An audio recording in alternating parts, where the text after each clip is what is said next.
ഈശോമിശിഹായ്ക്ക് സ്തുതിയായിരിക്കട്ടെ. സ്നേഹത്തെക്കുറിച്ച് വാചാലരാകുന്നവരാണ് നമ്മളൊക്കെ. ആ നമ്മെ തേടി ഈ അടുത്ത നാളുകളിൽ വന്നുകൊണ്ടിരിക്കുന്ന വാർത്തകളൊക്കെ വളരെയധികം ഞടുക്കമുളവാക്കുന്നതായിരുന്നു.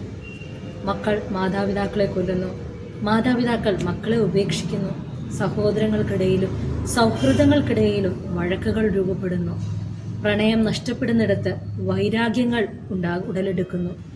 എല്ലാറ്റിനുപരി സ്നേഹിക്കേണ്ട ദൈവത്തെ സ്നേഹിക്കാനും നമ്മെപ്പോലെ കാണേണ്ട സഹചരെ കാണാനും സാധിക്കാതെ പോകുന്നുണ്ടോ?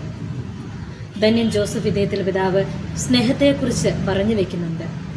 ദൈവം നമ്മെ വിളിച്ചിരിക്കുന്നത് മറ്റുള്ളവരെ സ്നേഹിക്കാനാണ്. സ്നേഹവ്യക്തികളായി തീർന്ന് മറ്റുള്ളവർക്ക് സ്നേഹം പകർന്നു കൊടുക്കുവാൻ നാം കടപ്പെട്ടിരിക്കുന്നു. ലഭിക്കുന്ന സ്നേഹം കുറഞ്ഞു പോയാൽ നിരാശപ്പെട്ട് പരാതിപ്പെടാൻ പോകുന്ന നമുക്ക് ഈ നോമ്പുകാലത്ത് ക്രൂശിതനായ ക്രിസ്തു സ്നേഹിച്ചതുപോലെ സ്നേഹിക്കാൻ പരിശ്രമിക്കും.